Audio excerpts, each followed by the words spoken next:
नमस्कार साथियों, मैं अनिरुद्ध कविया हिमालयन एजू हब में आपका स्वागत करता हूं। आज हम CUET UG पॉलिटिकल साइंस के एक इम्पॉर्टेंट टॉपिक पर चर्चा करेंगे और वो टॉपिक है security in the contemporary world, अर्थात समकालीन विश्व में सुरक्षा। इस पूरे चैप्टर के अंदर हम जिन टॉपिक्स पर चर्चा करें उनके बारे में थोड़ा सा एक ब्रीफली आपको बता दूं। आज हम देखेंगे सिक्योरिटी की परिभाषा क्या है, किस सेंस में हम सिक्योरिटी की बात करते हैं। सिक्योरिटी के अलग अलग नोशंस देखेंगे जिसमें इंटरनल एक्सटर्नल सिक्योरिटी की हम बात करेंगे, कॉपरेशन की सिक्योरिटी के सेंस में हम बात करेंगे। उसके बाद नॉन ट्रेडिशनल सेंस के अंदर सिक्योरिटी क्या है, ओके, और ग्लोबल सिक्योरिटी क्या होती है, ह्यूमन सिक्योरिटी क्या होती है, भारत की सिक्योरिटी स्ट्रेटजीज क्या है। तो इन चर्चाओं को आगे बढ़ाते हुए हम इस चैप्टर को शुरू करते हैं। उससे पहले आप लोगों के लिए एक इंपॉर्टेंट जानकारी, आप लोगों में से जो भी CUET UG 2025 दे रहा है, CUET सेंट्रल यूनिवर्सिटीज़ के अंदर एडमिशन लेने के लिए, सेंट्रल यूनिवर्सिटीज़ और उनसे संबंधित कॉलेजों में एडमिशन लेने के लिए जो एग्जाम होता है, अगर 2025 में आप लोगों में से जो बैठ रहा है वो हिमालयन एजू हब की तरफ से अपनी इस प्रिपरेशन को और ज़्यादा अच्छे से कर सकता है।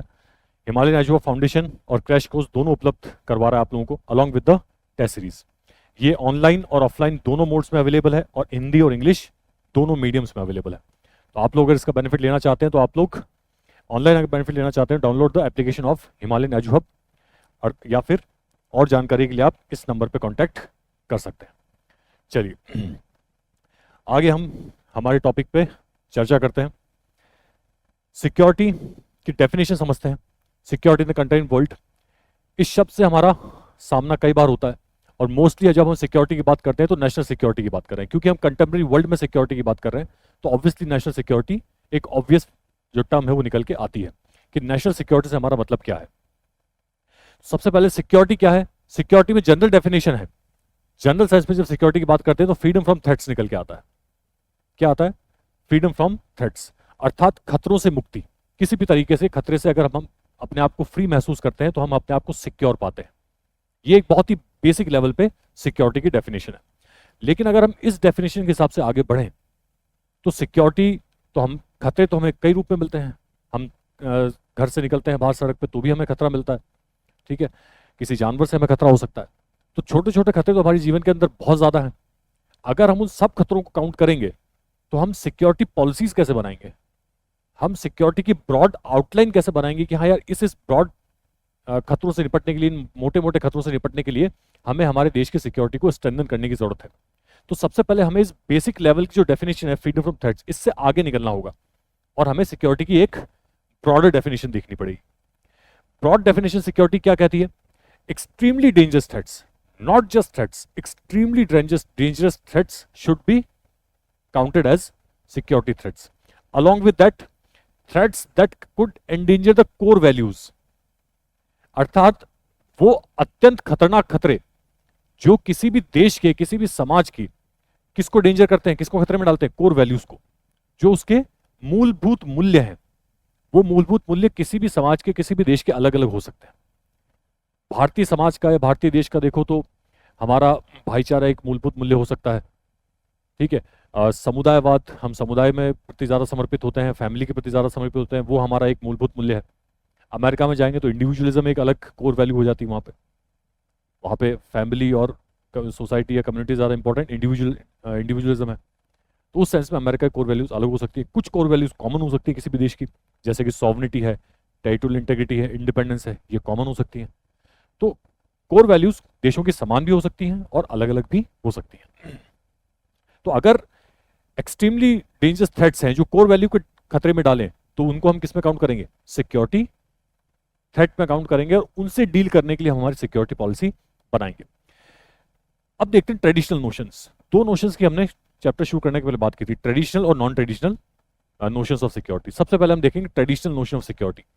उसमें भी दो हैं, एक्सटर्नल एंड इंटरनल। सबसे पहले हम देखते हैं कि बाहरी जो खतरा है सिक्योरिटी का वो कहां से आता है। वो आता है किसी भी एक देश के द्वारा दूसरे देश के ऊपर मिलिट्री हमला करना। ओके, जब भी कोई एक देश दूसरे देश पे मिलिट्री अटैक करता है तो उस देश की कौन सी कोर वैल्यूज खतरे में आती हैं? Sovereignty, independence and territorial integrity. हमने क्या बात की थी? Extremely dangerous threats that endanger the core values of a country. तो जब मान लीजिए पाकिस्तान भारत के ऊपर हमला करता है तो हमारी कौन कौन सी कोर वैल्यूज हैं जो खतरे में आ रही है? हमारी नेशनल सिक्योरिटी खतरे में आ रही है। उसके अलावा कौन सी कोर वैल्यूज हैं जो खतरे में आ रही है? सॉवरिटी खतरे में आ रही है, हमारी संप्रभुता पे खतरा है, हमारी इंडिपेंडेंस स्वतंत्रता पे खतरा है, और हमारी टेरिटोरियल इंटीग्रिटी अर्थात हमारी जो क्षेत्रीय अखंडता है उसके ऊपर खतरा है। ये हमारी कोर वैल्यूज है। तो इससे डील करने के लिए हम कदम उठाएंगे। जब इस तरह की कोई सिचुएशन आती है, जब मिलिट्री थ्रेट आती है किसी देश से दूसरे देश के ऊपर, तो सरकार के पास क्या ऑप्शन होते हैं? In response government has 3 choices. अभी भी हम एक्सटर्नल थ्रेट की बात कर रहे हैं। Government has 3 options. कौन से 3 ऑप्शंस हैं? पहला ऑप्शन होता है सरेंडर कर देना। अगर किसी देश ने दूसरे देश पे हमला किया है तो सरकार क्या कह सकती है कि आप सरेंडर कर दो, सेना को कह सकती है कि आप सरेंडर कर दीजिए, युद्ध मत लड़िए। अगर सरकार को लगता है कि हम सक्षम नहीं है उस युद्ध को लड़ने में, हमारे पास वो संसाधन नहीं है, मिलिट्री टेक्नोलॉजी नहीं है, ह्यूमन रिसोर्सेज नहीं है, तो हम उस युद्ध को नहीं लड़ेंगे। हमें लगता है कि अब इस युद्ध से हमें नुकसान ज्यादा होगा तो हम इसको नहीं लड़ेंगे, तो हम क्या कर देंगे? सरेंडर कर देंगे। चॉइस है सरकार की, गवर्नमेंट की। दूसरा चॉइस क्या है गवर्नमेंट की? To prevent other side from attacking, कि दूसरी साइड को अटैक करने से रोका जाए, वो आपके ऊपर अटैक ही ना करे, इस तरह की पॉलिसीज को अपनाया जाए। वो पॉलिसीज कैसे होती हैं? उसको हम बोलते हैं प्रिवेंशन पॉलिसीज। कैसे आप दूसरे देश को अपने देश में अटैक करने से रोकोगे? वो तरीका है कि हम अपनी देश की जो स्ट्रेंथ है उसको इस तरीके से बढ़ा लें कि सामने वाला देश हम पे हमला करने से पहले 2 बार सोचे। उसको देश को पता हो कि अगर हमने इस देश पे हमला किया तो इसकी बहुत बड़ी कीमत चुकानी पड़ेगी। तो हम कह सकते हैं कि prevent the others from attacking by raising the cost of attack, cost of attack. अगर पाकिस्तान भारत पे हमला करता है और जवाब में भारत कहता है कि अगर हम पे हमला हुआ तो हम न्यूक्लियर वेपन दाग देंगे, तो पाकिस्तान हमला करने से पहले 2 बार सोचेगा। ओके, तो इसी तरीके से प्रिवेंट कर दो, सामने वाले को हमला करने से रोक दो, कि उस हमले की सामने वाले को बड़ी कीमत चुकानी पड़ेगी उसने हमला किया तो। तीसरा ऑप्शन क्या आता है? To defend itself when war breaks out. किसी भी देश के पास जब पड़ोसी देश हमला करता है तो क्या चॉइसेस होती हैं? सरेंडर कर दो, सामने वाले को हमला करने से रोक दो, या अगर हमला हो ही गया और हमारे पास संसाधन है, हमारे पास विल पावर है, हमारे पास मिलिट्री है, तो हम क्या करेंगे? लड़ेंगे और सामने वाले इंसान को हराएंगे, सामने वाले देश को हराएंगे, सामने वाली सेना को हराएंगे। ये भी एक ऑप्शन है। ओके, तो हम बात की थी एक्सटर्नल सिक्योरिटी की। ट्रेडिशनल नोशन के अंदर एक्सटर्नल सिक्योरिटी की हम बात करते हैं। एक्सटर्नल सिक्योरिटी का हमने देखा था कौन कौन सी कोर वैल्यूज खतरे में आती हैं और उसको सरकार के पास डील करने के लिए क्या क्या चॉइसेस होती हैं। अब बात करते हैं सिक्योरिटी पॉलिसीज की। अभी हम एक्सटर्नल सिक्योरिटी की बात कर रहे हैं, सिक्योरिटी पॉलिसी सरकार की क्या हो? अभी हमने जो 3 चीजें देखी वो सरकार की ऑप्शंस हो सकते हैं, सरकार की पॉलिसी नहीं है। सरेंडर करना कभी पॉलिसी हो सकती है किसी गवर्नमेंट की, सरेंडर कभी भी किसी गवर्नमेंट की, किसी देश की पॉलिसी नहीं हो सकती कि जब भी हमारे ऊपर हमला होगा और हम सरेंडर कर देंगे, ऐसी पॉलिसी नहीं हो सकती। सरेंडर होता है स्पेसिफिक सर्कमस्टेंसेस के अंदर, कि उस परिस्थिति के अंदर जब कोई और कोई रास्ता नहीं है तो सेना या गवर्नमेंट सरेंडर करने का डिसीजन लेती है। लेकिन जब कोई भी देश अपनी सिक्योरिटी पॉलिसी बनाता है तो सिक्योरिटी पॉलिसी बनाते वक्त सरकार या देश किन की चीजों का ध्यान रखता है? प्रिवेंटिंग वॉर, अर्थात जिसको हम क्या बोलते हैं? टेटरेंस। अभी हमने बात की न्यूक्लियर वेपन्स अगर हमारे पास हैं तो कोई भी देश हमसे युद्ध लड़ने से पहले सोचेगा कि इस देश के साथ युद्ध लड़ा जाए या ना लड़ा जाए। जैसे भारत, पाकिस्तान, चाइना, तीनों के पास न्यूक्लियर वेपन्स है। अमेरिका और सोवियत यूनियन के पास न्यूक्लियर वेपन्स थे। अमेरिका और सोवियत यूनियन कभी भी डायरेक्टली नहीं लड़े। भारत और चाइना ने जब से न्यूक्लियर वेपन एक्वायर किए हैं दोनों आपस में नहीं लड़े डायरेक्टली वॉर। भारत पाकिस्तान भी न्यूक्लियर वेपन होने की वजह से आपस में नहीं लड़ते। तो इससे क्या हो गया? प्रिवेंटिंग द वॉर हो रहा है, डिटरेंस हो रहा है। कोई भी सरकार जब अपनी सिक्योरिटी पॉलिसी बनाती है, देश अपनी सिक्योरिटी पॉलिसी बनाता है, तो वो इस बात का ध्यान रखता है कि मेरी सिक्योरिटी पॉलिसी ऐसी होगी कोई भी मुझ पर हमला ना कर पाए। तो प्रिवेंटिंग वॉर। दूसरा डिफेंस, लिमिटिंग और एंडिंग द वॉर। दूसरी पॉलिसी क्या हो सकती है? अगर मान लो किसी वजह से युद्ध हो ही जाए, हमारे ऊपर हमला हो ही जाए, तो हम लड़ेंगे और युद्ध को या तो बहुत सीमित कर देंगे सामने वाले देश के लिए कि इस पर्टिकुलर क्षेत्र तक, पर्टिकुलर लिमिट तक युद्ध होगा, या फिर उसको हम खत्म करेंगे डिसिसिव एक्शन के साथ। खत्म वॉर, हम सामने वाले को, जो देश है उसको हराएंगे और वॉर को खत्म कर देंगे। ठीक है, तो ये एक पॉलिसी हो सकती है जिसको हम डिफेंस के रूप में बोल सकते हैं। तीसरा है बैलेंस ऑफ पावर। ये भी सिक्योरिटी पॉलिसी हो सकती है कि जिस देश के साथ जो हमारा पोटेंशियल एनिमी है, जो संभावित खतरा है जिस देश से हमें, उस देश के विज उस देश के जो बराबर हमारी जो पावर है वो थोड़ी सी ज्यादा होनी चाहिए। भारत पाकिस्तान के अंदर जो बैलेंस ऑफ पावर है वो किसके फेवर में हो? भारत के, अगर हम भारत की बात करें तो भारत चाहेगा कि हम बैलेंस ऑफ जो पावर है वो हमारे पक्ष में हो, शक्ति का संतुलन हमारे फेवर में हो। पाकिस्तान से हमारी शक्ति थोड़ी ज्यादा हो, चाइना से हमारी शक्ति थोड़ी ज्यादा हो, ताकि वो देश हम पे हमला ना कर सके। तो ये भी किसी देश की सिक्योरिटी पॉलिसी हो सकती है। क्या है सिक्योरिटी पॉलिसी में? Balance of power. ये कैसे बनती है? मिलिट्री, इकोनॉमिक और टेक्नोलॉजिकल पावर। सबसे इंपॉर्टेंट है मिलिट्री पावर, लेकिन मिलिट्री पावर भी इकोनॉमिक और टेक्नोलॉजिकल पावर पे डिपेंड होती है। ओके, तो बैलेंस ऑफ पावर तीसरी सिक्योरिटी पॉलिसी है। चौथी सिक्योरिटी पॉलिसी हो सकती है अलायंस बिल्डिंग, अर्थात गठबंधन निर्माण। ठीक है, युद्ध को रोकना हो गया, रक्षा हो गई, शक्ति संतुलन हो गया, और चौथा गठबंधन निर्माण। कॉलिशन अलायंस बिल्डिंग क्या होती है? कॉलिशन ऑफ स्टेट्स होता है। एक राज्य नहीं, कोई एक एंटाइटी नहीं, कई सारे राज्य एक साथ मिलते हैं। अगर किसी एक राज्य की पावर कम है तो अगर 5 राज्य एक साथ आ गए, 5 देश एक साथ आ गए, तो पांचों की जो पावर होगी वो कंबाइंड होगी, ज्यादा होगी। तो coalition of state that coordinate their actions to defend against military attack. उनके ऊपर कोई अटैक होता है तो वो क्या करेंगे? सब के सब इकट्ठे मिलकर उसको डिफेंड करेंगे और सामने वाले देश को या सामने वाले जिसने हराया है, जहां से मिलिट्री थ्रेट आई है, उसको डिफेंड करेंगे। जैसे कि NATO, north Atlantic treaty organization. America ने कोल्ड वॉर के टाइम पे एक नाटो ट्रीटी ऑर्गेनाइजेशन बनाई। क्या उद्देश्य था?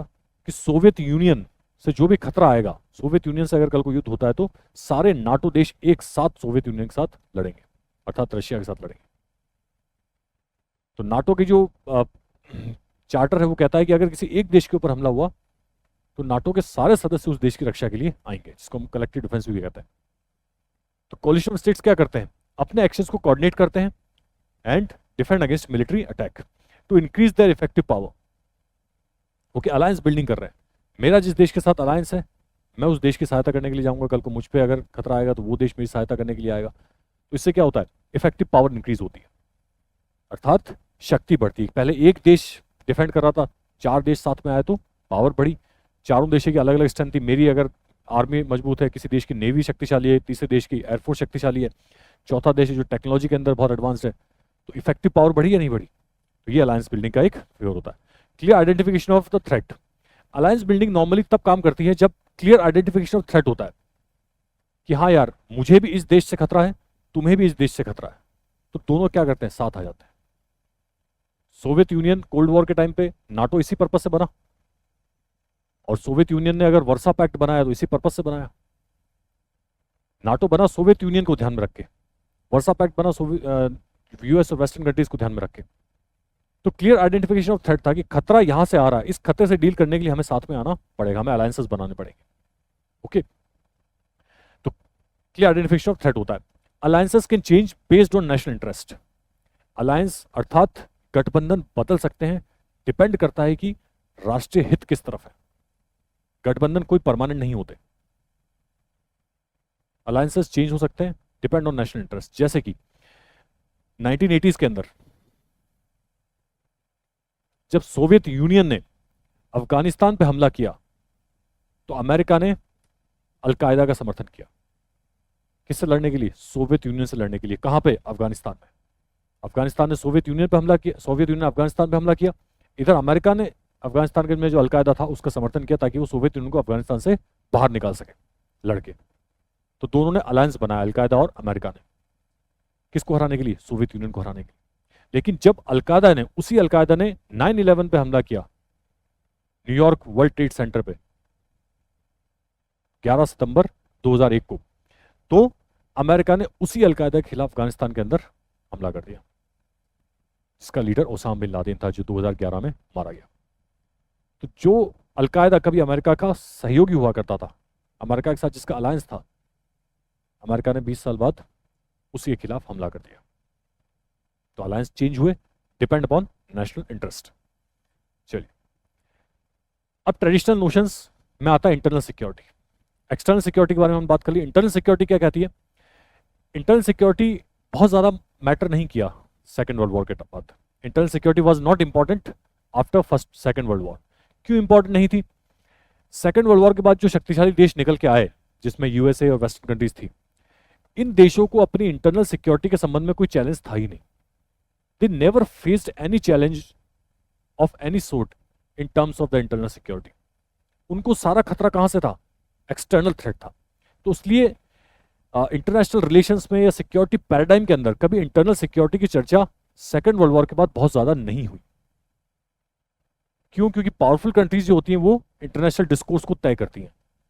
पावरफुल कंट्रीज को किसी भी तरह का इंटरनल खतरा नहीं था. उनका देश के अंदर कोई भी सेपरेटिस्ट मूवमेंट नहीं चल रहे थे. उनके देश में कोई भी सिविल वॉर नहीं चल रहा था. उनके देश में कोई भी इंटरनल कॉन्फ्लिक्ट नहीं चल रहा था.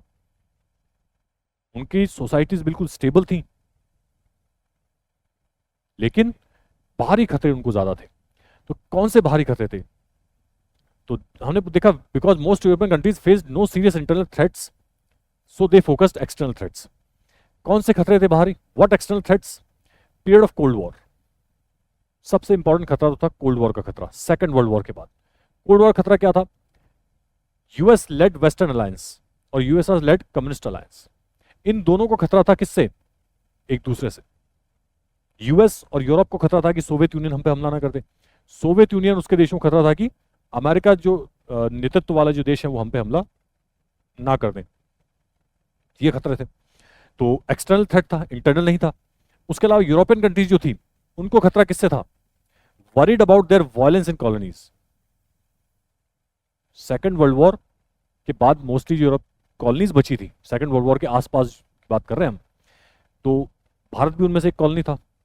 सेकेंड वर्ल्ड वॉर के बाद भारत आजाद हुआ तो भारत भी उस समय कॉलोनी था. तो जो यूरोपियन कंट्रीज थी जिनमें ब्रिटेन है, फ्रांस है, पुर्तगाल है और भी कोई देश है, तो जो जिनकी कॉलोनीज थी अलग अलग जगह, ब्रिटेन की कॉलोनी भारत है, पुर्तगाल की कॉलोनी में गोवा पुर्तगाली कॉलोनी हुआ करता था, फ्रेंच की कॉलोनीज साउथ ईस्ट एशिया में थी, अफ्रीका में भी थी. ओके, तो उनको क्या डर था? इंडिपेंडेंस मूवमेंट्स का, स्वतंत्रता आंदोलन का. वो खतरा भी कहाँ है? वो भी एक्सटर्नल थ्रेट है. वो ब्रिटेन के अंदर नहीं है वो खतरा, वो ब्रिटेन का खतरा बाहर से आ रहा है, उनकी कॉलोनीज से आ रहा है. तो एक्सटर्नल थ्रेट था यूरोपियन कंट्रीज को. न्यूली इंडिपेंडेंट कंट्रीज को कौन सा खतरे थे? Worried about war with their neighbours and feared attack by the former colonial rulers. जो नए नए आजाद देश हुए थे जिनमें भारत, पाकिस्तान, अफ्रीकन कंट्रीज, उनको सबसे बड़ा खतरा था कि यार अपने ही पड़ोसी से लड़ाई ना हो जाए. कि मेरा पड़ोसी कहीं अमेरिका का जो गुट है उसमें शामिल हो जाए तो मुझे मजबूरन यूएसएसआर में शामिल होना पड़ेगा, या वो यूएसएसआर में शामिल हो गया तो मुझे यूएस वाले गुट में शामिल होना पड़ेगा अपने डिफेंस के लिए. तो सबसे बड़ा खतरा था कि यार पड़ोसी गुट, पड़ोसी से लड़ाई ना हो जाए कहीं पर.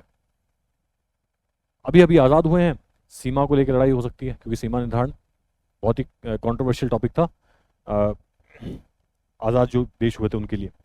तो worried about Wars with their neighbours, feared attack by the former colonial rulers, कि जिन देशों ने हमें आजाद किया है या जिन देशों से हम आजाद हुए हैं कहीं वही वापस हम पे हमला करके हमारे ऊपर कंट्रोल ना कर लें. तो ये भी एक खतरा था. तो ये भी कौन सा खतरा है? एक्सटर्नल खतरा है. पड़ोसी देश से खतरा एक्सटर्नल, कॉलोनियल जो फॉर्मर कॉलोनियल रूलर्स है उनसे खतरा एक्सटर्नल. तो ये एक इंपॉर्टेंट फैक्टर था. तो अभी हम क्या बात कर रहे हैं? ट्रेडिशनल नोशन के अंदर इंटरनल सिक्योरिटी की बात कर रहे हैं जिसको ज्यादा इंपॉर्टेंस नहीं दी गई सेकेंड वर्ल्ड वॉर के बाद. क्यों नहीं दी गई उसके बारे में हमने चर्चा की. लेकिन जो चैलेंजेस थे एशिया और अफ्रीका के जो देश थे मोस्टली जो न्यूली इंडिपेंडेंट थे उनको एक्सटर्नल खतरा तो था ही. यूरोपियन और अमेरिकन जो देश थे उनको केवल एक्सटर्नल था, उनको इंटरनल खतरे नहीं थे, उनको इंटरनल इंस्टेबिलिटी का कोई खतरा नहीं था. लेकिन जो नए नए देश आजाद हुए थे एशिया और अफ्रीका के, उनके सामने दो चैलेंज थे. पहला challenge feared military conflict with the neighbours. इसको क्या बोलेंगे हम? External threat plus feared internal military conflict separatist movement. जिस मतलब आंतरिक सैन्य संघर्ष की आकांक्षा, अलगाववादी आंदोलन. मतलब अपने ही देश के अंदर ऐसे आंदोलन की शुरुआत हो जाना, सिविल वॉर जैसी सिचुएशन हो जाना जहां पे दो समुदाय आपस में लड़ रहे हैं पावर के लिए, कंट्रोल के लिए, या अपने ही देश के अंदर एक पर्टिकुलर टेरिटरी आपके देश से अलग होना चाहती है. भारत में भी ऐसे आंदोलन हुए हैं, कश्मीर के अंदर हुए हैं, नॉर्थ ईस्ट के अंदर हुए हैं. वहां के लोग क्या करते हैं कि हम अलग होना चाहते हैं. पंजाब के अंदर खालिस्तान का मूवमेंट चला था. तो अपने ही टेरिटरी में सेपरेटिस्ट आंदोलन का चलना, अलगाववादी आंदोलन का चलना, वो आंतरिक खतरा है. नक्सलाइट मूवमेंट्स हैं भारत के अंदर. स्पेसिफिक हम बात करें अगर तो लेफ्ट विंग एक्सट्रीमिज्म जिसको हम कहते हैं. नक्सल का नाम आपने सुना होगा. नक्सल कॉरिडोर बना हुआ है पूरा एक भारत सरकार एक डाटा रिलीज करती है, उसके अंदर वेस्ट बंगाल से लेके केरला तक पर्टिकुलर डिस्ट्रिक्ट्स हैं जो नक्सल प्रभावित हैं, जिनको नक्सल कॉरिडोर के रूप में जाना जाता है कि इन क्षेत्रों के अंदर नक्सलियों का प्रभाव है। अब वो कॉरिडोर धीरे धीरे कम हो रहा है, धीरे धीरे नक्सल प्रभावित क्षेत्र कम हो रहे हैं, लेकिन वो आंतरिक खतरा तो है ही। ये सुनो, तो इस तरीके से सैन्य संघर्ष के आगे ये दोनों प्रॉब्लम्स किसके साथ थी? एशिया और अफ्रीका के जो देश आजाद हुए थे उनके साथ। वेस्टर्न कंट्रीज के साथ केवल एक्सटर्नल थ्रेट थी, लेकिन इन कंट्रीज के साथ इंटरनल चैलेंज भी था। चलिए, इतना सब होने के बावजूद भी, एक्सटर्नल इंटरनल थ्रेट्स हैं, उसके बावजूद भी there is always a possibility of cooperation. किस टर्म्स में? ट्रेडिशनल सिक्योरिटी के टर्म्स में। जो दुनिया के देश थे उन्होंने माना कि despite all these conflicts and challenges to security, अभी भी कॉपरेशन की एक उम्मीद है, और युद्ध जो है वो एक आखिरी रिजॉर्ट, आखिरी उपाय के रूप में देखा जाना चाहिए। युद्ध सेल्फ डिफेंस के रूप में किया जाना चाहिए। तो ट्रेडिशनल सिक्योरिटी के अंदर जो कॉपरेशन होगा, तो कॉपरेशन किस क्षेत्र में किया जा सकता है, कैसे किया जा सकता है, उसके बारे में हम बात करते हैं। सबसे पहले जो ट्रेडिशनल सिक्योरिटी में कॉपरेशन होगा उसको डिसआर्मामेंट के रूप में देखा जा सकता है। डिसआर्मामेंट अर्थात निअस्त्रीकरण। क्या डेफिनेशन है? गिव अप सर्टेन वेपन्स, कुछ स्पेसिफिक हथियारों का त्याग करना। गिव अप अर्थात त्याग देना उन हथियारों को, ना कि रेगुलेट करना, ना कि उनकी संख्या कम करना, बिल्कुल उनको अबेंडन ही कर देना। ठीक है, तो गिव अप सर्टेन वेपन्स। उसके संबंध में दो कन्वेंशन बहुत इंपॉर्टेंट है। 1972 के अंदर बायोलॉजिकल वेपन्स कन्वेंशन हुई थी।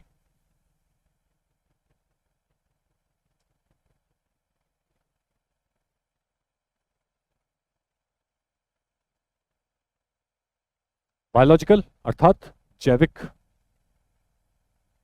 हथियारों से संबंधित एक ट्रीटी हुई थी। फिर 1992 के अंदर हुआ था CWC अर्थात केमिकल वेपन्स कन्वेंशन, रासायनिक हथियारों से जुड़े समझौते हुए थे, जिसमें कितने देशों में शामिल किया? बायोलॉजिकल वेपन कन्वेंशन में 155 देश शामिल हुए और केमिकल वेपन कन्वेंशन में 181 देश शामिल हुए, कि जैविक जो हथियार हैं उनका त्याग करेंगे सारे देश। रासायनिक जो हथियार हैं, जो पर्टिकुलर रसायन से बनाए जाते हैं, उनका त्याग किया जाएगा। ठीक है, उनका कहीं प्रयोग नहीं किया जाएगा। सारे देश ने मिलकर बैठे, लेकिन और मिलकर बैठे और इस तरह की ट्रीटी को साइन किया। लेकिन यूएस और यूएसएसआर, कोल्ड वॉर की बात है 1972, इन्होंने किसका गिव अप नहीं किया? न्यूक्लियर वेपन्स का त्याग नहीं किया। They did not give up nuclear weapons. Biological weapons त्याग दिए, रासायनिक वेपन्स त्याग दिए, लेकिन न्यूक्लियर वेपन्स नहीं त्यागे। तो डिसआर्मामेंट की जब हम बात करेंगे, क्योंकि यहां पे बात हो रही है गिविंग अप, पूरी तरीके से उनको गिव अप कर दो। तो दुनिया के देशों ने कहा कि हम केमिकल वेपन्स को गिव अप कर सकते हैं, बायोलॉजिकल वेपन्स को गिव अप कर सकते हैं, लेकिन जो पावरफुल कंट्रीज थी, स्पेशली यूएस और यूएसएसआर वाली जो अलायंस थे, उन्होंने क्या कहा? हम न्यूक्लियर वेपन्स को गिव अप नहीं करेंगे।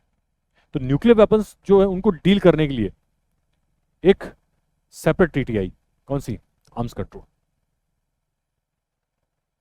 अर्थात शस्त्र नियंत्रण।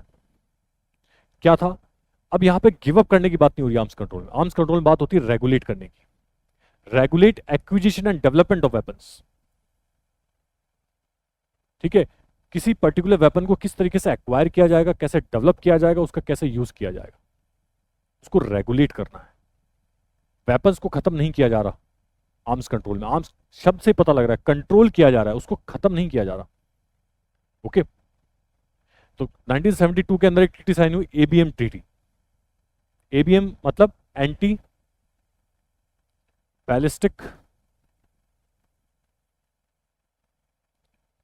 Missile treaty. किसके बीच में? यूएस और यूएसएसआर के बीच में, कि बैलिस्टिक मिसाइल में न्यूक्लियर हथियारों को एक दूसरे के ऊपर नहीं लॉन्च किया जाएगा। कई सारी स्पेसिफिक चीजें थी उसके अंदर, लेकिन by and large ballistic missile का यूज नहीं किया जाएगा न्यूक्लियर वेपन्स को लॉन्च करने के लिए। तो ये क्या है? Anti ballistic missile treaty. तो रेगुलेट किया जा रहा है कि न्यूक्लियर वेपन का यूज कैसे किया जाएगा, उसका डिप्लॉयमेंट कैसे किया जाएगा। Okay, salt and start treaty. Salt मतलब स्ट्रेटेजिक आर्म्स लिमिटेशन ट्रीटी। और फिर आता है आपके स्टार्ट, सेम चीज, स्ट्रेटेजिक आर्म्स रिडक्शन ट्रीटी। ये भी किस किस के बीच में हुई थी? दोनों, यूएस और यूएसएसआर के बीच में। ओके। स्ट्रेटेजिक आर्म्स लिमिटेशन अर्थात एक नंबर फिक्स किया जाएगा कि आप पर्टिकुलर वेपन्स को 500 1000 तक ही सीमित रखेंगे, इससे ज्यादा क्रॉस नहीं करेंगे। तो क्या हो गया? लिमिट कर दिया गया। दूसरा रिडक्शन, उसमें भी नंबर फिक्स किया गया, लेकिन उसमें कहा कि अभी आपके पास 10,000 है तो आपको घटा के आपको कहां लाना है? 1,000 पे लेके आना। ओके। तो इस तरीके से दो टीटीज साइन हुई, सॉल्ट एंड स्टार्ट और एबीएम टीटी। किसका एग्जांपल है ये तीनों टीटीज? आर्म्स कंट्रोल का एग्जांपल है। फिर आती है आपके एनपीटी, चौथी टीटी। एनपीटी मतलब न्यूक्लियर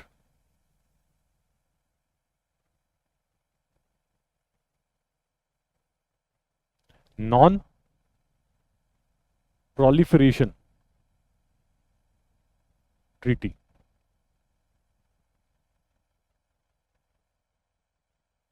परमाणु अप्रसार संधि। ये ट्रीटी क्या कहती है? 1968 में साइन हुई थी। 1967 इसकी कट ऑफ रखी गई थी कि 1967 से पहले जिन जिन ने न्यूक्लियर वेपन बना लिया, जिन जिन देशों ने, उनको अपने न्यूक्लियर हथियार रखने की इजाजत होगी। 1967 के बाद जिन्होंने भी न्यूक्लियर टेस्ट किए हैं, जिन्होंने भी न्यूक्लियर हथियार बनाए हैं, उनको ऑफिशियल न्यूक्लियर कंट्रीज नहीं माना जाएगा। उनको अपने न्यूक्लियर वेपन्स को गिव अप करना पड़ेगा, खत्म करना पड़ेगा। ओके। तो एनपीटी क्या कहती है? Regulate not abolish nuclear weapons. NPT भी रेगुलेट कर रही है न्यूक्लियर वेपन्स को, कि जो 5 देश हैं जिन्होंने 1967 से पहले वेपन्स बना लेते, जो परमानेंट मेंबर्स हैं सिक्योरिटी काउंसिल के, उनको न्यूक्लियर वेपन्स रखने की इजाजत है, लेकिन 1967 के बाद जिन्होंने बनाया उनको इजाजत नहीं है। तो इसका मतलब खत्म नहीं किया जा रहा है न्यूक्लियर वेपन्स, रेगुलेट किया जा रहा है। ओके। इसको हम क्या बोलेंगे? Arms control. फिर आता है आपके कॉन्फिडेंस बिल्डिंग मेजर्स, अर्थात विश्वास निर्माण। सिक्योरिटी के सेंस में कि सिक्योरिटी को कैसे बढ़ाया जा सकता है, सिक्योरिटी को कैसे इंश्योर किया जा सकता है। तो डिसआर्मामेंट के जरिए सिक्योरिटी को इंश्योर किया जा सकता है, कॉपरेशन हो सकता है। आर्म्स कंट्रोल में कॉपरेशन हो सकता है। और तीसरा कॉन्फिडेंस बिल्डिंग। इसमें क्या कहता है? Sharing ideas and information with the rivals. अपना जो प्रतिद्वंदी है, देश है, उसके साथ कुछ बेसिक इन्फॉर्मेशन शेयर की जाती है, जैसे कि मिलिट्री के डिप्लॉयमेंट से संबंधित है, ठीक है, मिलिट्री इंटेंशन है, प्लान्स है, फोर्सेस है। क्यों किया जाता है? ताकि उस देश को ये ना लगे कि सामने वाला देश अपनी मिलिट्री की मूवमेंट हमारे लिए कर रहा है और वो भी इसी तरीके से करने लग जाए और दोनों देशों के बीच में युद्ध हो जाए। तो इसको क्या बोलते हैं? They do not go to war because of the misunderstanding.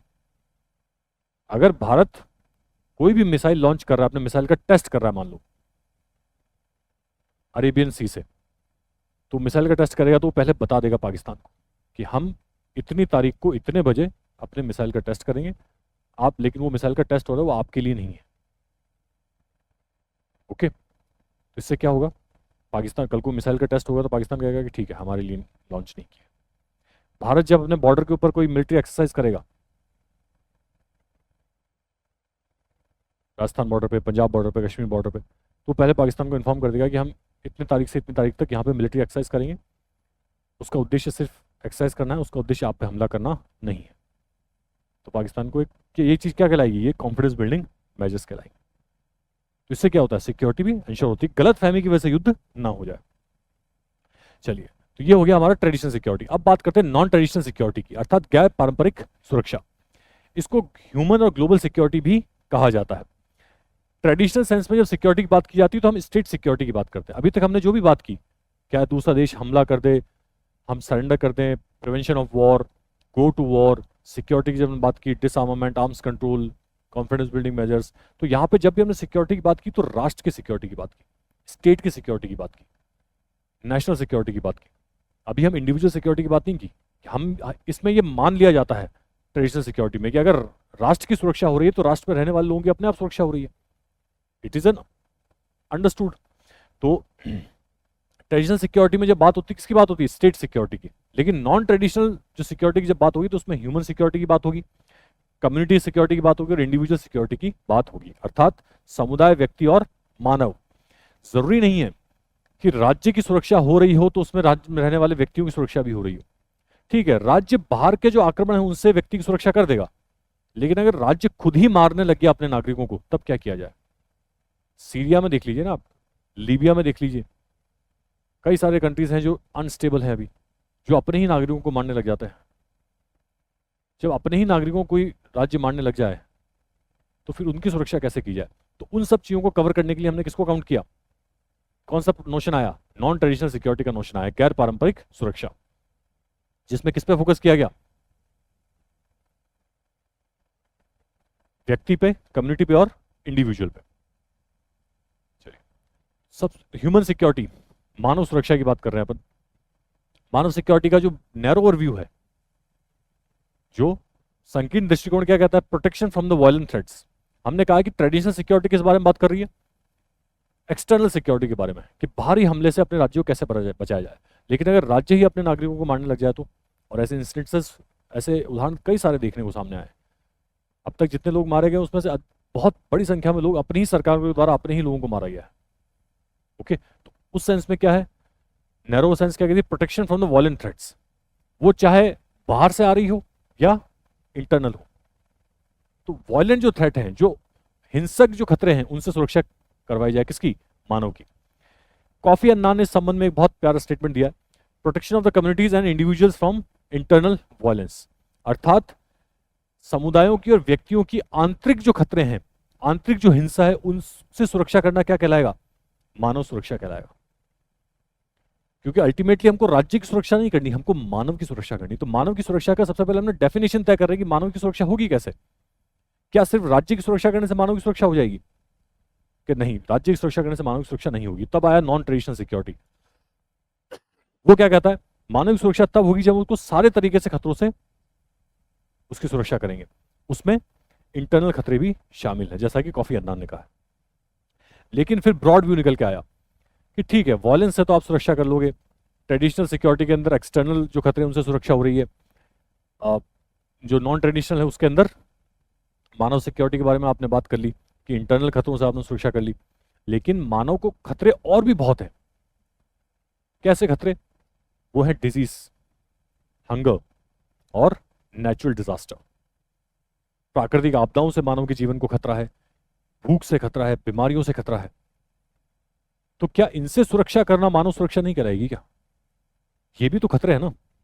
तो इनसे सुरक्षा करना भी मानव सुरक्षा की कैटेगरी में आना चाहिए। तो जब ब्रॉडर व्यू ऑफ सिक्योरिटी की बात होगी तो ये तो शामिल होगा ही, लेकिन ये भी शामिल होगा। ओके, तो ह्यूमन सिक्योरिटी की बाद में जब डेफिनेशन निकल गया तो क्या हुआ? Economic security and security from the threats to human dignity.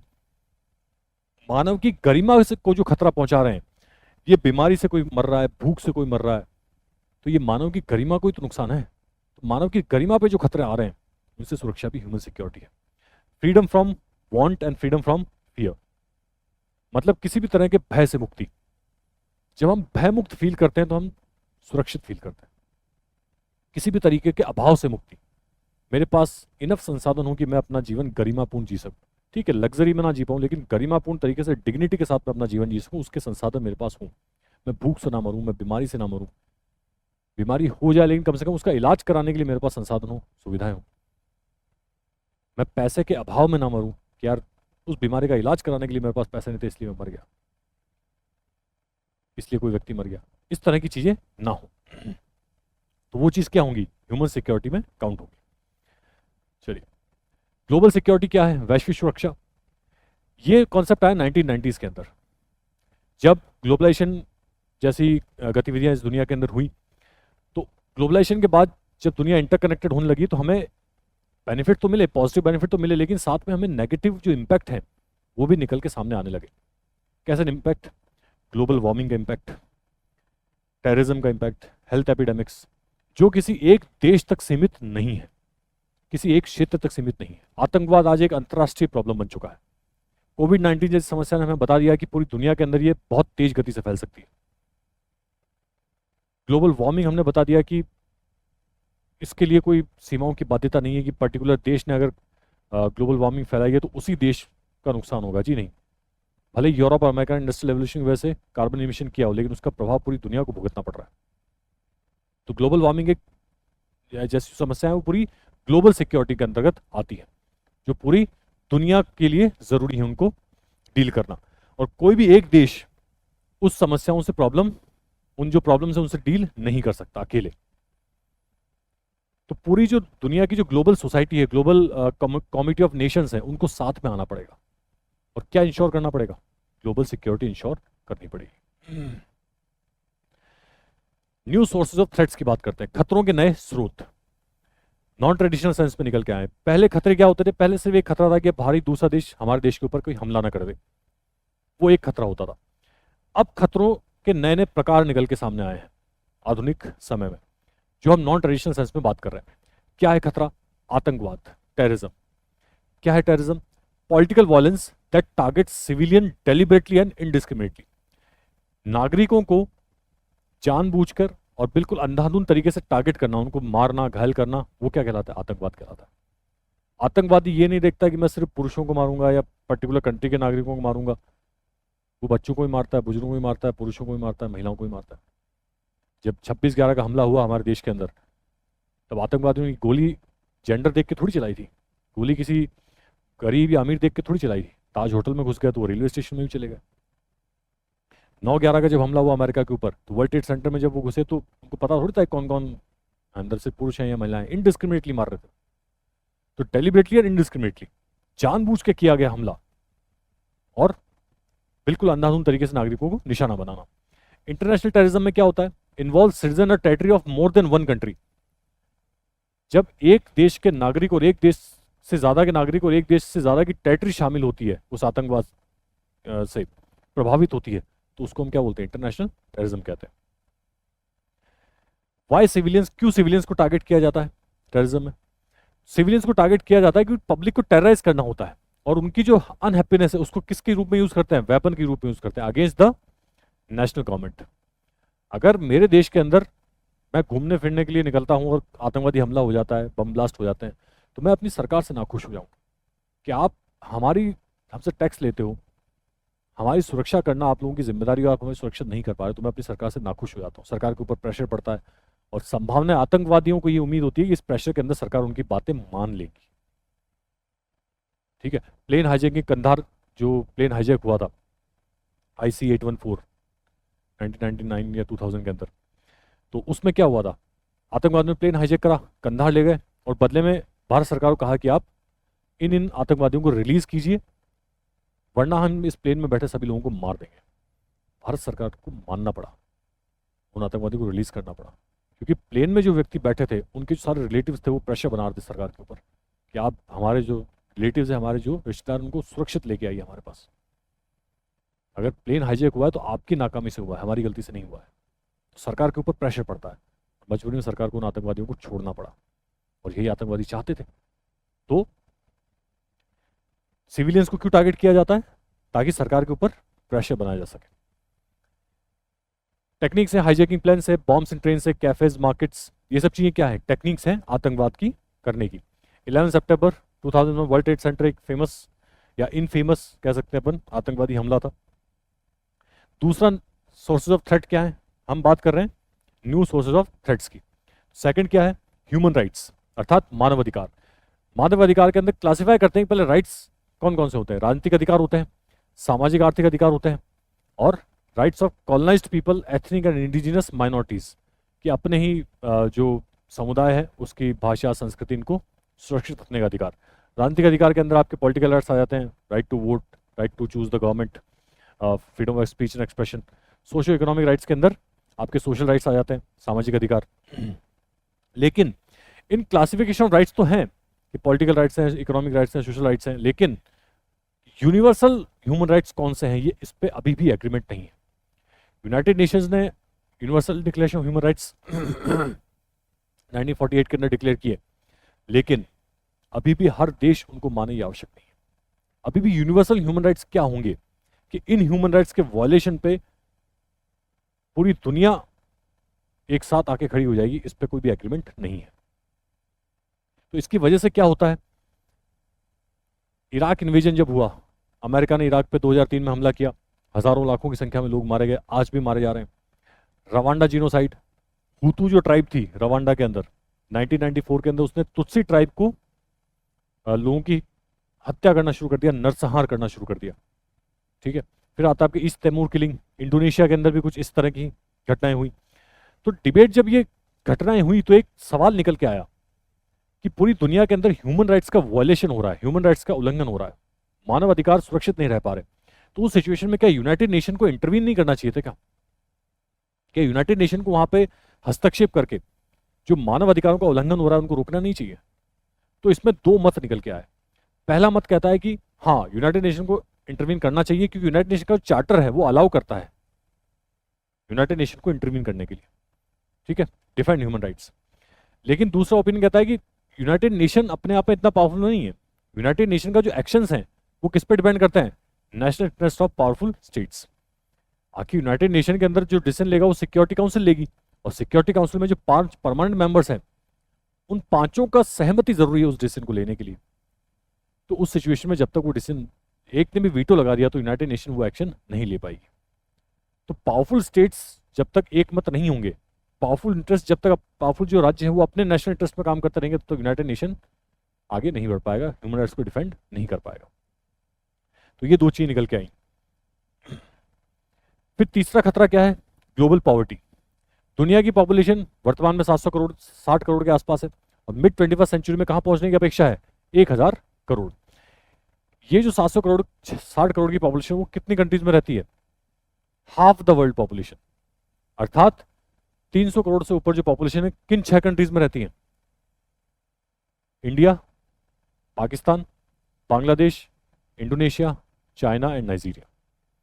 अर्थात 760 करोड़ की जो पॉपुलेशन है इसकी आधी पॉपुलेशन सिर्फ इन 6 कंट्रीज में रहती है। उनमें से 5 कंट्रीज तो एशिया की है और 3 कंट्रीज साउथ एशिया की है। कौन सी? भारत, पाकिस्तान और बांग्लादेश साउथ एशिया में है, चाइना, इंडोनेशिया ये भी एशिया में है, और नाइजीरिया, राइट। तो इन 6 कंट्रीज में रहती है। अब most of the world armed conflict वो कहां होते हैं? सब सहारन अफ्रीका में होते हैं, पोरस्ट रीजन। अब पॉपुलेशन ज्यादा है, उसकी वजह से उनके पास रिसोर्सेस उस अनुपात में नहीं है, तो गरीबी ज्यादा है।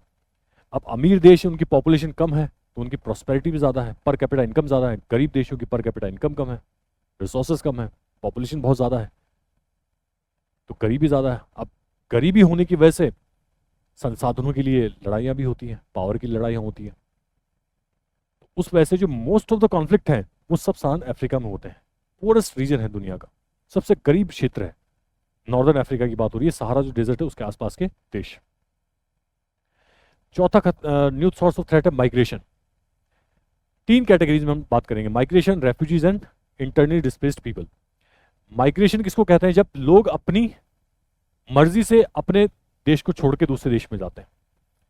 अगर भारत से अमेरिका, यूरोप, ऑस्ट्रेलिया, यहां पे लोग इकोनॉमिक अपॉर्चुनिटी के लिए जाते हैं, ठीक है, खुद की इच्छा से कि यार हम इस देश में जाएंगे और ज्यादा बेटर इकोनॉमिक अपॉर्चुनिटीज एक्सप्लोर करेंगे, या जो भी रीजन होगा, अपनी स्वेच्छा से अपना देश छोड़ के किसी दूसरे देश में जा रहे हैं, वो क्या कहलाता है? माइग्रेशन। रेफ्यूजीज क्या है? रेफ्यूजीज वो होते हैं जो इनवॉलंटरीली जाते हैं, जो भागते हैं, फ्ली, मजबूरी में। अगर उनके देश में क्या हो रहा है? युद्ध हो रहा है, नेचुरल डिजास्टर है, या पॉलिटिकल परसिक्यूशन उनका हो रहा है, तो मजबूरी में अगर उनको अपना देश छोड़ना पड़ रहा है, अपनी जगह छोड़ के किसी दूसरे देश में जाना पड़ रहा है कि उनके देश के अंदर सिविल वॉर चल गया, उनके देश के अंदर इंटरनल कॉन्फ्लिक्ट हो गया, ठीक है, तो उनको देश छोड़ के जाना पड़ रहा है, दूसरे देश ने उन पर हमला कर दिया, उनको वो जगह छोड़ के जानी पड़ रही है। नेचुरल डिजास्टर, जो प्राकृतिक आपदाएं होती है, सुनामी जैसी कोई प्राकृतिक आपदा हो गई, या ग्लोबल वार्मिंग की वजह से जो सी लेवल राइज कर रहा है उसकी वजह से आइलैंड्स डूब रहे हैं, वो रीजन हो सकता है। या पॉलिटिकल परसिक्यूशन, पर्टिकुलर धर्म, जाति या जो पहचान देख के उन लोगों को पर प्रताड़ना की जाती है, उनका उत्पीड़न किया जाता है। जैसे म्यांमार के अंदर रोहिंग्याओं का किया गया, श्रीलंका के अंदर तमिलों का होता है, या अफगानिस्तान, पाकिस्तान और बांग्लादेश के अंदर हिंदुओं का हो रहा है। अभी हाल फिलहाल बांग्लादेश के अंदर हिंदुओं का हो रहा है। वो क्या है? पॉलिटिकल परसिक्यूशन है। तो अगर वो जब भाग के भारत में आएंगे तो हम उनको क्या कहेंगे? रेफ्यूजीज। फिर आता है आपके इंटरनली डिस्प्लेस्ड पीपल, ऐसे लोग जो एक जगह से दूसरी जगह जाते तो हैं लेकिन अपने ही देश के अंदर दूसरे देश में नहीं जाते, अपने ही देश में उनको मजबूरी के अंदर छोड़ना पड़ रही वो जगह। उसका रीज़न कुछ भी हो सकता है, इंफ्रास्ट्रक्चर प्रोजेक्ट हो सकता है, पॉलिटिकल परसिक्यूशन हो सकता है, सिविल वॉर जैसी सिचुएशन हो सकती है। जैसे मणिपुर है, मणिपुर अभी डिस्टर्ब्ड है, तो मणिपुर से कोई जो लोग हैं, अगर कुछ लोग शिफ्ट होकर बिहार में आकर रहने लग जाते हैं तो वो क्या कहलाएंगे? इंटरनली डिस्प्लेस्ड पीपल कहलाएंगे। कश्मीरी पंडित है, 1990s के अंदर कश्मीरी पंडितों को क्या करना पड़ा? कश्मीर से पलायन करना पड़ा, तो वो क्या है? इंटरनली डिस्प्लेस्ड पीपल है। वॉर और रेफ्यूजीज माइग्रेशन जो होता है 1990s के अंदर, जो 60 रेफ्यूजी माइग्रेशन हुए उनमें से अगर 3 को छोड़ दो तो बाकी सब किससे रिलेटेड थे? इंटरनल आर्म्ड कॉन्फ्लिक्ट से। जितने भी माइग्रेशन 1990s के अंदर हुए उनमें से 3 को छोड़ दो तो बाकी 57 किसकी वजह से हुए? इंटरनल आर्म्ड कॉन्फ्लिक्ट की वजह से। रेफ्यूजीज का स्टेटस है वो देख लेते हैं, कौन सी कंट्री या कौन सा क्षेत्र कितने रेफ्यूजीज, कितने शरणार्थियों को होस्ट करता है। America, north America, south America दोनों 60% है, यूरोप 17% है, अफ्रीका में 13% है मोस्ट। कहां पे है? अफ्रीका में। एशिया और पैसिफिक में 11% है, मिडिल ईस्ट और नॉर्थ अफ्रीका के अंदर 26% कितने हैं? शरणार्थी। तो ये एक डेटा है, इसमें पूछा जा सकता है इसके बारे में, इंपॉर्टेंट। फिर नेक्स्ट खतरा क्या है? Health epidemics, AIDS, SARS, severe acute respiratory syndrome, bird flu जैसी जो बीमारियां हैं वो किसके थ्रू फैलती है? माइग्रेशन के थ्रू, टूरिज्म से, बिजनेस, मिलिट्री ऑपरेशन, इन सब के थ्रू ये बीमारियों का फैलने का खतरा ज्यादा होता है। बाई 2003 4 करोड़ लोग दुनिया के अंदर HIV ग्रसित थे, उनमें से 2/3 कहाँ थे? अफ्रीका के अंदर, और बाकी जो बचे उनमें से आधे कहाँ थे? साउथ एशिया के अंदर प्रभावित थे। किससे? एड्स से। ओके, HIV इन्फेक्टेड थे। इंडस्ट्रियलाइज जो कंट्रीज होती हैं, जब जैसे HIV है, एड्स है, तो इंडस्ट्रियलाइज कंट्रीज के अंदर HIV जो डेथ है वो कम हो गई because of the new research in the drug discovery. ठीक है, नई रिसर्च हुई दवाइयों के लेके, बीमारी से डील करने के तरीकों को लेके, तो HIV डेथ कम हो गई। लेकिन अफ्रीका जैसे जो रीजन है जो बहुत गरीब है वो इसका फायदा नहीं उठा पाया, क्योंकि जो दवा इजाद की गई, जो दवा खोजी गई, बनाई गई, वो बहुत महंगी थी। अब महंगी थी तो गरीब जो देश है वो उस दवा का कंज्यूम कैसे, उस दवा को परचेज करें, कैसे अपने नागरिकों को दें। इस वजह से डेथ भी अफ्रीका के अंदर ज़्यादा हुई HIV से रिलेटेड। उसके अलावा इगोला, हेंटावायरस, हेपेटाइटिस, ये न्यू डिजीजेज हैं। हम नए खतरों की बात कर रहे हैं नॉन ट्रेडिशनल सिक्योरिटी के अंदर। तो इबोला, हेंटावायरस, हेपेटाइटिस, ये न्यू डिजीजेज हैं जो निकल के आई हैं, जिनके बारे में अभी हमें ज़्यादा जानकारी नहीं है। उसमें कोविड-19 भी एक शामिल कर सकते हो आप नई डिजीज़ के रूप में। फिर आते हैं आपके मलेरिया, TB, डेंगू, कोलेरा। ये डिजीज़ तो पुरानी है लेकिन इनके लिए जो दवाइयाँ यूज़ की जा रही थी वो दवाइयाँ अब इन डिजीजेज के ऊपर इफेक्टिव नहीं रह गई, जिनको हम कहते हैं म्यूटेटेड इनटू ड्रग रेजिस्टेंस। अब इनके जो वायरस हैं, जो बैक्टीरिया, उन्होंने अपने आप को एक नई फॉर्म में कन्वर्ट कर लिया, जिससे क्या हुआ, पुराने जो दवाइयाँ इनके ऊपर यूज़ की जाती थी वो काम नहीं कर रही। फिर आते हैं आपके एपिडेमिक्स, मेजर इकोनॉमिक जो इफेक्ट्स होते हैं। Britain lost billions of dollars due to mad cow disease. Britain के अंदर मैड काउ डिजीज हुई, उसकी वजह से जो इंपोर्ट एक्सपोर्ट था ब्रिटेन का प्रभावित हुआ, और कितना नुकसान हुआ ब्रिटेन को? बिलियंस ऑफ डॉलर्स का। तो जो बीमारियां होती है उसके आर्थिक परिणाम भी भुगतने पड़ते हैं देशों को। Epidemic shows growing interdependence of states. पहले जिस तरह से ग्लोबलाइजेशन बढ़ रहा है, जिस तरह से माइग्रेशन बढ़ रहा है, एक जगह से दूसरी जगह जाना लोगों का बहुत ईजी हो गया और फ्रिक्वेंट हो गया, तो इतना तय है कि अब किसी भी बीमारी से डील करना किसी एक देश के बस की बात नहीं है। कोविड-19 एक एग्जाम्पल के रूप में हमारे लाइफ टाइम के अंदर हमारे सामने आ गया। कोई भी एक देश उस कोविड-19 को डील नहीं कर सकता, सभी देशों को कॉपरेशन करना पड़ेगा। ओके, अब कॉपरेटिव सिक्योरिटी की बात करते हैं। नॉन ट्रेडिशनल सिक्योरिटी में रिक्वायर कॉपरेशन। अगर आपको जो भी न्यू थ्रेट्स है, टेररिज्म है, ह्यूमन राइट्स पे जो थ्रेट आ रही हैं, ग्लोबल पॉवर्टी है, एपिडेमिक्स है, माइग्रेशन है, इनसे अगर आपको डील करना है तो आपको कॉपरेशन करना पड़ेगा। किस तरह कॉपरेशन? वो रीजनल कॉपरेशन होगा, बायलैटरल होगा, कॉन्टिनेंटल होगा और ग्लोबल होगा। उसमें आपको हर सरकार को अपने देश के अंदर, अपनी टेरिटरी के अंदर तो एक्शंस लेने ही पड़ेंगे। इंटरनेशनल ऑर्गेनाइजेशंस की सहायता लेनी पड़ेगी, जैसे कि UN है, WHO है, ओके, IMF है, इन तरह की संस्थाओं की मदद लेनी पड़ेगी। NGOs जैसे कि रेड क्रॉस, एमनेस्टी, इनकी हेल्प लेनी पड़ेगी, बिजनेस कॉर्पोरेशन की हेल्प लेनी पड़ेगी और ग्रेट पर्सनैलिटीज की हेल्प लेनी पड़ेगी, जैसे कि मदर टेरेसा, नेल्सन मंडेला। ऐसे लोग क्या करेंगे, ये पीस एस्टेब्लिश करने के अंदर हेल्प कर सकते हैं। और ये जो न्यू चैलेंजेस ऑफ थ्रेट्स हैं, इनसे डील करने के लिए ग्लोबल जो कॉर्पोरेशन है उसमें हेल्प कर सकते हैं। चलिए, इंडियाज सिक्योरिटी स्ट्रेटजी, भारत की सिक्योरिटी स्ट्रेटजी क्या है? 4 कंपोनेंट है भारत की सिक्योरिटी स्ट्रेटजी के। कौन से? सबसे पहला कंपोनेंट है स्ट्रेंथनिंग इन मिलिट्री कैपेबिलिटीज, क्योंकि भारत की जो सिक्योरिटी वो दोनों कैटेगरीज में आती है, एक्सटर्नल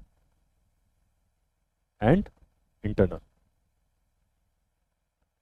तो हमने जब सिक्योरिटी स्ट्रेटजी बनाई तो हमने इन दोनों जो खतरे थे उनको ध्यान में रखा। जो थ्रेट्स हैं, जो खतरे हैं, वो दोनों तरफ से आते हैं, एक्सटर्नल भी है भारत की सिक्योरिटी खतरा और इंटरनल भी है। तो सबसे पहले एक्सटर्नल खतरे से डील करने के लिए हमें क्या करना पड़ेगा, मिलिट्री कैपेबिलिटीज को हमें बढ़ाना पड़ेगा, क्योंकि हमारे पाकिस्तान और चाइना के साथ वॉर हो चुकी है। पाकिस्तान के साथ कब हुई है वॉर? 1947, 48, 1965, 1971 और 1999, ये पाकिस्तान के साथ युद्ध लड़ चुके हैं हम। चाइना के साथ हमने कब लड़ा? 1962 में। तो हमारे दो बड़े पड़ोसी जो न्यूक्लियर आर्म्ड भी हैं, पाकिस्तान और चाइना दोनों के पास न्यूक्लियर हथियार है, और उनके साथ हमारे युद्ध हो चुके हैं, तो हमें हमारी मिलिट्री को मजबूत तो करना ही पड़ेगा। Surrounded by nuclear armed countries. Nuclear test, इसी को ध्यान में रखकर हमने न्यूक्लियर टेस्ट किया 1974 और 1998 में भारत ने भी न्यूक्लियर टेस्ट किए। ओके, तो सबसे पहली हमारी स्ट्रेटजी क्या है? अपनी सेना को मजबूत करना। दूसरी स्ट्रेटजी क्या है? इंटरनेशनल नॉर्म्स और इंस्टीट्यूशन को मजबूत करना। अंतर्राष्ट्रीय जो कानून है, अंतर्राष्ट्रीय जो नियम है, भारत उनका समर्थन करता है और उनको शक्तिशाली करने के पक्ष में है। इसी को ध्यान में रखते हुए जवाहरलाल नेहरू ने क्या सपोर्ट किया था? एशियन सॉलिडारिटी को सपोर्ट किया था, कि एशिया के लोगों को साथ में आके डेवलपमेंट पे ध्यान देना चाहिए। डीकोलोनाइजेशन उन्होंने सपोर्ट किया, डिसआर्मामेंट को सपोर्ट किया। भारत जो है उसने सपोर्ट किया नॉन प्रोलिफरेशन रेजिम, अप्रसार, परमाणु का जो था अप्रसार, कि दुनिया के अंदर परमाणु हथियारों को ही खत्म कर दिया जाए। भारत समर्थन करता है इस चीज का, लेकिन सभी को खत्म करने पड़ेंगे। 1967 जैसी कोई कट ऑफ नहीं होगी, सारे देश आए, हर देश अपने न्यूक्लियर हथियार को खत्म करे, भारत भी खत्म कर देगा। नॉन अलाइन मूवमेंट भारत ने ही शुरू किया, या भारत ने उसमें एक लीड रोल प्ले किया। Joint 160 countries in 1997। Kyoto protocol 1997 में जो क्योटो प्रोटोकॉल साइन हुआ था, उसमें भारत ने भी उसको साइन किया। हालांकि वो डेवलप कंट्रीज के लिए था, लेकिन हम इंटरनेशनल इंस्टीट्यूशंस की रिस्पेक्ट करते हैं, उनको स्ट्रेंथन करना चाहते हैं, तो हम भी उसमें शामिल हुए। Indian troops participating UN peace keeping missions. United nation की जो पीस कीपिंग फोर्सेज है, उस पर भारत बहुत इंपॉर्टेंट रोल प्ले करता है और अपने सैनिकों को वहां पे भेजता है। तो ये क्या है? International standing, international norms and institution. इससे भी भारत की सिक्योरिटी इंश्योर होती है। अगर अंतर्राष्ट्रीय जो संस्था है वो मजबूत होंगी, तो दुनिया के अंदर शांति स्थापित करना ज्यादा सहज होगा, ज्यादा सरल होगा। Meeting security challenges with in the country. अपने ही देश के अंदर जो सिक्योरिटी के खतरे हैं, जैसा कि हमने कहा, भारत की सिक्योरिटी स्ट्रेटजी दोनों चीजों से मिलकर बनती है, एक्सटर्नल और इंटरनल, दोनों खतरों को ध्यान में रख के बनाई गई। तो एक्सटर्नल खतरों में हमने देख लिया, मिलिट्री कैपेबिलिटी से काम चल जाएगा। इंटरनल जो खतरे हैं, जैसे कि सेपरेटिस्ट मूवमेंट है, कहाँ पे? पंजाब के अंदर, कश्मीर के अंदर, मिजोरम, नागालैंड, इन सब जगह कहीं आज़ादी के बाद कभी ना कभी देश से अलग होने की मांग उठती रही है। तो भारतीय सरकार या भारत की जो स्टेट है, उसने क्या पॉलिसी अपनाई? Unity by democratic means. हम यहाँ से जो भी अलगाववादी आवाजें उठती है, हम उनको कहते हैं कि नहीं, आप पावर चाहिए आपको, देश से अलग क्यों होना है? कॉन्स्टिट्यूशन जो है उसमें आप चुनाव लड़िए, कॉन्स्टिट्यूशन के तहत सत्ता में आइए, अपने क्षेत्र, देश के लोगों का, अपने क्षेत्र के लोगों का विकास कीजिए, डेमोक्रेटिक तरीके से बात कीजिए ना। आप जो भी फ्रीडम ऑफ स्पीच एक्सप्रेशन देना चाहते हैं आप दीजिए, हम आपको, आप आपकी बोलने की आज़ादी को नहीं रोकेंगे। तो डेमोक्रेटिक तरीके से प्रॉब्लम को सॉल्व किया जा सकता है। Allowing different communities to share political power. अगर पंजाब के लोग अलग क्यों होना चाहते हैं, कश्मीर के लोग अलग क्यों होना चाहते हैं, आइए आप कॉन्स्टिट्यूशन के तहत चुनाव लड़िए, पावर शेयर कीजिए, अपने लोगों का विकास कीजिए, क्या जरूरत है अलग होने की? तो ये भारत की तीसरी स्ट्रेटजी है, किससे? इंटरनल सिक्योरिटी से डील करने की। और लास्ट स्ट्रेटजी है डेवलप इकोनॉमी, अपनी अर्थव्यवस्था को मजबूत करना, जो हमने कहा था नॉन ट्रेडिशनल सेंस के अंदर। भारत की सिक्योरिटी इंटरनल एक्सटर्नल दोनों है, ट्रेडिशनल नॉन ट्रेडिशनल भी है। ओके, तो इसमें डेवलप इकोनॉमी की जब बात होगी तो हम हमारे नागरिकों को क्या करेंगे, गरीबी से बाहर निकालेंगे, उनकी पर कैपिटा इनकम बढ़ेगी, ठीक है, जो भूख बीमारी इनसे जो उनकी डील करने की कैपेसिटी वो बढ़ेगी, भुखमरी नहीं होगी इस देश के अंदर। तो ये क्या है, नॉन ट्रेडिशनल सिक्योरिटी के सेंस में हम हमारी सिक्योरिटी को इंश्योर कर रहे हैं। ओके, तो ये चार चीजें भारत की सिक्योरिटी का हिस्सा है। लास्ट में कुछ एडिशनल इन्फो है, क्या है, टेरर मीटर है एक, जो डिपार्टमेंट ऑफ होमलैंड सिक्योरिटी द्वारा जारी किया जाता है, जो कहां पे है, यूएसए के अंदर। यूएसए में डिपार्टमेंट ऑफ होमलैंड सिक्योरिटी एक टेरर मीटर रिलीज करता है। जब भी देश के नागरिकों को आतंकवाद से खतरा ज्यादा होता है तो जो टेरर मीटर है उसमें एक सुई होती है, वो इस तरफ या इस तरफ चली जाती है। अगर खतरा कम होता है तो वो इस तरफ झुक जाता है, और नागरिकों के लिए खतरा ज्यादा होता है तो वो अपर रेंज की तरफ चला जाता है। इससे नागरिकों को पता लग जाता है कि हाँ, हमारे ऊपर आतंकवाद का खतरा ज्यादा है। 1994 के अंदर हम इस पर बात कर चुके हैं। तुत्सी ट्राइब थी कहां पे, रवांडा के अंदर, जिसको किसने मारा था, हुतू ट्राइब ने। दो ट्राइब्स के नाम याद रखें, हुतू और तुत्सी। कहां पे है, रवांडा के अंदर। 1994 के अंदर with in a matter of weeks हुतू tribe ने तुत्सी ट्राइब के करीब करीब 5 लाख लोगों को मार दिया था। जेनोसाइड, इसको बोलते हैं नरसंहार। ओके, तो इसके साथ हमारा ये चैप्टर कंप्लीट होता है, security in the contemporary world.